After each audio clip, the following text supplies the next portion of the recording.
Tosin sat on her bed in shock. She had missed her period. At first, she thought it was nothing, but when days passed, she bought a test kit out of panic. The result confirmed it. She was pregnant. Tears rolled down her eyes. "Oh God, what have I done?" she cried. She thought of her father, a respected landlord in the area, and her mother, who trusted her. Frederick had gotten her pregnant while promising her a job. She had not seen any appointment letter. Now she was carrying a baby in her womb. Fear covered her like a blanket. The next day, Tosin wiped her face and went to Frederick's room. She wanted to tell him the truth. He was lying on his bed when she entered. "Frederick, I have something to say," she said in a shaky voice. "What is it, my love?" Frederick asked. "I missed my period. I did a test. I am pregnant." Frederick looked at her and smiled instead of shouting. "This is good news. I am happy. I will marry you. I will become a father." "What else can a man want?" he said confidently. Tosin was shocked. She expected anger. Instead, Frederick held her hands. "Don't cry, Tosin. Everything is fine. I will marry you, and you will still get the job. You will live a good life. Nothing has spoiled." She looked at him with fear. "But how will I tell my parents? My father will kill me if he finds out. My mother will collapse." Frederick kissed her forehead. "Tell your parents. Start with your mother. She loves you. She will understand. Don't hide it from them. The earlier, the better." Tosin nodded slowly. She decided to start with her mother. That evening, Tosin entered her mother's room. Her mother, Lucy, was sitting on the bed scrolling through her phone. Tosin knelt down and held her mother's legs. "Mommy, there is something I want to tell you," she said. Lucy touched her daughter's face. "What is it, my child? Why are you looking so worried?" Tosin took a deep breath. "Mommy, there is a tenant in our compound. His name is Frederick. He promised to get me a job of 700K per month."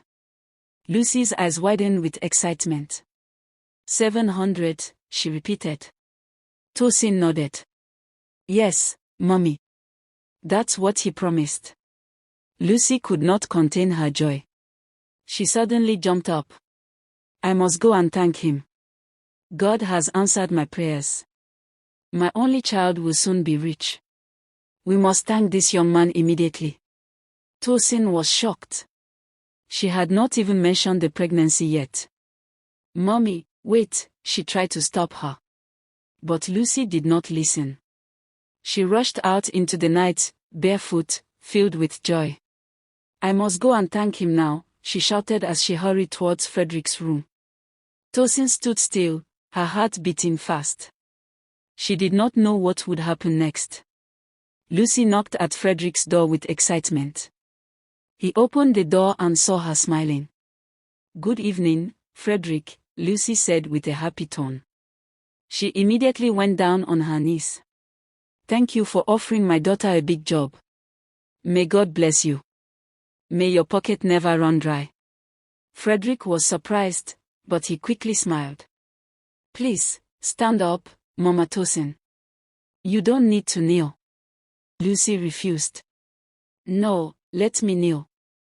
I must appreciate you. My daughter is my life. Thank you for lifting her." Frederick looked at her body and remembered how beautiful she was. Lucy was 44 years old, but she still looked young and attractive. Her husband, the landlord, was much older and rarely touched her these days.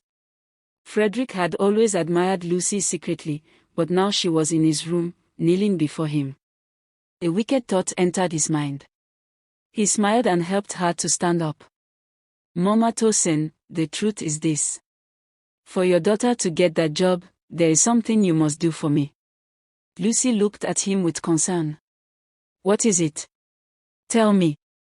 I can do anything for my daughter." She is my only child. Frederick moved closer and whispered into her ear. If you really want Tosin to get the job, then you must sleep with me. That is the condition. Lucy jumped back with her mouth open. What? How can you say that? I am a married woman. I cannot do such a thing. Frederick laughed softly. Then forget about the job. Tosin will remain jobless. But if you agree, I promise she will start work very soon. You said you can do anything for your daughter. Prove it now. Lucy was confused. She looked at him and shook her head in fear. Lucy sat down on his bed and held her head. She thought about Tosin's future. She thought about the poverty that could follow if her daughter remained jobless. Tears filled her eyes. She has become desperate without even knowing it. This is wrong, she said quietly. Frederick touched her shoulder. It is only wrong if you refuse. Think of Tosin. Think of her life. Do you want her to suffer? This is a small sacrifice. Lucy looked at him again. He was so bold and sure. Slowly, she wiped her tears and nodded. Okay. If this is what it takes for my daughter to have a good future, then I will do it. Frederick smiled in victory. He pulled Lucy closer. She closed her eyes as he kissed her lips. Don't be afraid. Nobody will know, Frederick whispered. Lucy removed her wrapper and lay down. She felt shame, but she told herself it was for her daughter's sake. Frederick was excited. He had already captured Tosin, and now he was conquering her mother too. That night, Frederick made love to Lucy. She wept silently but allowed him. I will do anything for my daughter, she kept repeating. Frederick enjoyed every moment. He had finally slept with both the landlord's daughter and his wife. To be continued.